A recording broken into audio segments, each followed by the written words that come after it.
Siapa sebenarnya yang bermain di balik layar? Ijazah Jokowi dipertanyakan, Roy Suryo semakin tidak masuk akal, dan puisi anjing kurap bikin publik terbakar. Tapi tunggu dulu, ini bukan soal drama politik biasa. Ada 3 kepentingan besar yang sedang bertarung, dan Anda mungkin cuma salah satu pion di dalamnya. Siapa yang diuntungkan? Siapa yang dikorbankan? Buka mata, ini lebih dalam dari sekedar ijazah atau puisi. Ini soal kekuatan tersembunyi yang sedang mengatur arah bangsa. Selamat datang kembali di channel Lativisme. Hari ini kita bukan sekedar membahas apa yang sedang terjadi, yang tren, yang booming hari ini. Kita akan mencoba untuk mengurai agenda apa yang mungkin tersembunyi di baliknya, di balik tuduhan ijazah palsu Pak Jokowi. Kepentingan siapa yang bermain, dan bagaimana kita sebagai masyarakat biasa bisa lebih bijak menyikapi derasnya arus informasi ini.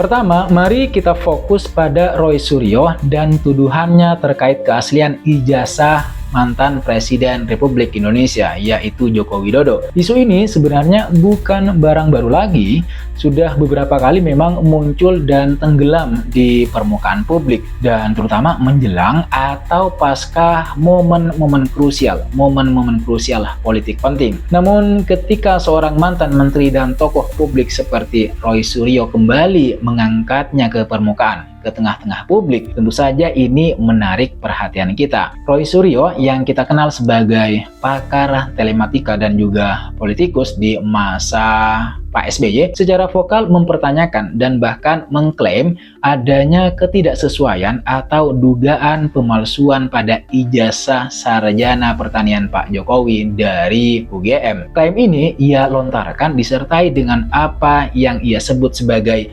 analisis data atau foto. Lalu, apa agenda atau kepentingan di balik tindakan Roy Suryo ini? Seperti yang pernah saya sampaikan, delegitimasi politik adalah motif yang paling sering diasosiasikan dengan tuduhan Roy Suryo mengenai ijazah palsu Pak Jokowi. Dengan meragukan keabsahan ijazah seorang mantan presiden, secara tidak langsung dia juga berupaya untuk mendelegitimasi kepemimpinannya. Jika pondasi akademisnya dianggap cacat, maka kredibilitas dan integritas Pak Jokowi sebagai mantan presiden itu bisa ikut dipertanyakan oleh sebagian besar publik. Ini adalah strategi klasik dalam politik nasional untuk merusak citra lawan, apalagi jika dilontarkan oleh figur yang berasal dari kubu oposisi. Bersama dengan upaya delegitimasi ini, teman-teman sekalian, sebenarnya juga terdapat upaya untuk mencari panggung dan relevansi. Dalam dinamika politik, menjaga relevansi adalah kunci. Bagi seorang tokoh yang mungkin sudah tidak lagi memegang jabatan publik strategis, isu kontroversial itu bisa menjadi cara untuk kembali mendapatkan sorotan media dan perhatian masyarakat.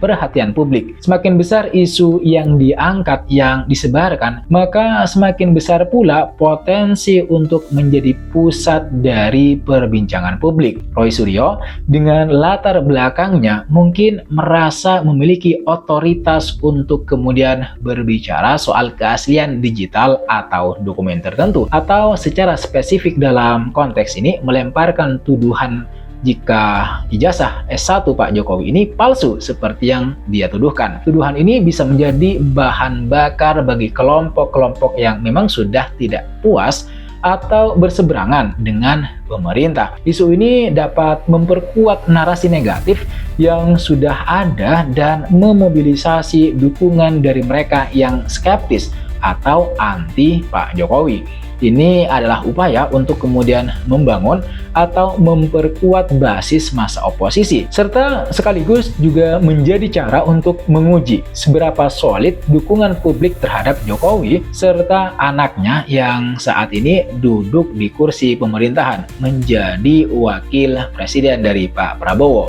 Jika isu ini kemudian berhasil menciptakan keraguan luas, ini bisa dianggap sebagai kemenangan kecil bagi pihak yang melontarkan. Bergeser ke kasus kedua, kita punya puisi Anjing Kurap yang dibacakan atau dirilis oleh Rahma Sarita, seorang mantan pembawa berita yang kemudian juga aktif dalam dunia politik. Puisi ini kalau teman-teman tahu, yang pernah diunggah di media sosial dan dibacakan sendiri oleh Rahma Sarita, dengan cepat menjadi viral dan menuai kontroversi karena dianggap menyindir atau bahkan menghina pendukung Jokowi. Bahkan bukan pendukung tapi Jokowi itu sendiri. Puisi tersebut menggunakan metafora dan tata bahasa yang sangat tajam menurut saya, seperti yang pernah udah saya bahas, yang sebenarnya bisa ditafsirkan sebagai serangan verbal. Meskipun Rahma Sarita mungkin berdalih bahwa itu adalah bentuk kebebasan berpendapat, kebebasan berekspresi atau kritik satir, pemilihan diksi dan momentumnya itu memicu perdebatan sengit. Tapi tunggu dulu, apa sebenarnya agenda atau kepentingan di balik puisi kontroversial tersebut berjudul Anjing Kurap? Bagi sebagian orang, puisi Rahma Sarita ini bisa dilihat sebagai puncak dari kekecewaan atau kritik terhadap kondisi sosial politik tertentu. Satir seringkali digunakan sebagai alat untuk kemudian menyampaikan pesan yang sulit diutarakan secara langsung, bahkan mungkin juga secara verbal. Rahma Sarita yang juga terafiliasi dengan kelompok politik tertentu menggunakan platform media sosial untuk menyuarakan pandangan kritisnya dengan cara yang menurut saya begitu provokatif. Tidak hanya itu, dengan puisi tersebut lagi-lagi Rahma Sarita ingin membangun citra dirinya sebagai suara oposisi, sama seperti yang dilakukan oleh Roy Suryo. Di tengah lanskap politik di mana suara kritis terkadang dianggap langka atau terbungkam kalau bukan sengaja dibungkam, tindakan seperti ini bisa menjadi cara untuk memposisikan diri sebagai figur yang berani dan vokal melawan arus utama. Ini sekaligus juga bisa meningkatkan popularitasnya di kalangan mereka yang memiliki sentimen serupa. Akan tetapi sebaliknya, apa yang dilakukan oleh Rahma Sarita ini bisa dianggap sebagai provokasi untuk mengukur reaksi. Puisi dengan bahasa yang gamblang dan metafora yang kasar seperti Anjing Kurap yang udah pernah dibacakan oleh Rahma hampir pasti ya memancing reaksi keras. Ini bisa jadi disengaja untuk menciptakan kegaduhan, memancing perdebatan, dan melihat seberapa jauh batas toleransi publik atau bahkan aparat terhadap kritik yang dianggap menghina, kritik yang cukup atau bahkan sangat satir. Sementara itu teman-teman, bagi kelompok yang merasa terpinggirkan atau tidak puas dengan pemerintah, tindakan seperti ini bisa menjadi simbol perlawanan dan juga memperkuat solidaritas internal. Ini adalah cara untuk mengatakan kami ada dan kami tidak takut untuk bersuara. Tentu saja batasan antara kritik, satir, dan juga ujaran kebencian atau penghinaan seringkali tipis dan subjektif. Namun dalam konteks politik, karya sastra atau ekspresi seni yang menyentuh figur publik atau kekuasaan itu akan selalu dilihat dari berbagai kacamata kepentingan. Kini kita sampai pada respon dari pihak yang menjadi target utama tuduhan ijazah palsu, yaitu Pak Joko Widodo sendiri, atau ya Pak Jokowi. Berbeda dengan tudingan lain yang mungkin dijawab dengan klarifikasi atau dibiarkan begitu saja, dibiarkan berlalu seperti tahun-tahun sebelumnya. Kali ini Pak Jokowi melalui kuasa hukumnya mengambil langkah tegas, mengambil langkah hukum dengan melaporkan pihak-pihak yang dianggap telah menyebarkan fitnah ijazah palsu ke polisi. Nah, langkah ini cukup signifikan teman-teman. Seorang mantan presiden yang masih punya legasi memutuskan untuk kemudian menggunakan jalur hukum, yaitu jalur hukum formal, untuk menghadapi apa yang ia anggap sebagai pencemaran nama baik atau penyebaran berita bohong. Ini bukan sekedar tindakan pribadi, tetapi juga memiliki implikasi politik yang luas. Tapi tunggu, apa sebenarnya agenda atau kepentingan di balik keputusan Pak Jokowi untuk kemudian akhirnya melapor ke polisi?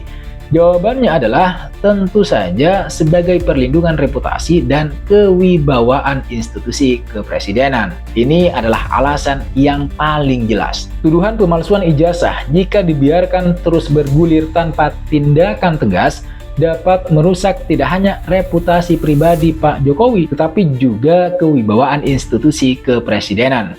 Secara dia merupakan Presiden Republik Indonesia ke-7 yang berkuasa selama 1 dekade. Dengan melapor ke polisi, ada pesan bahwa ada batas yang tidak boleh dilanggar.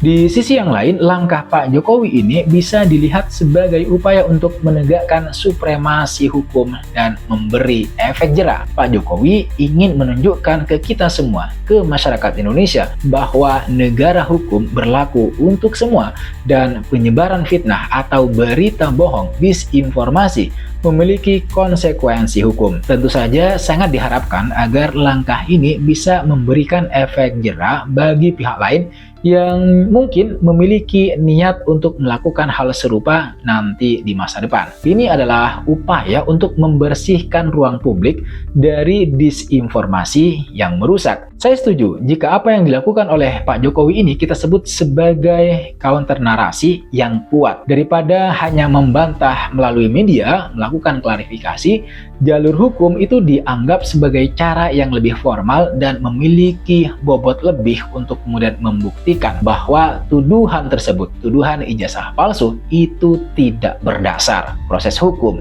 dengan pembuktian dan kesaksian diharapkan nanti bisa mengubur isu ini secara definitif.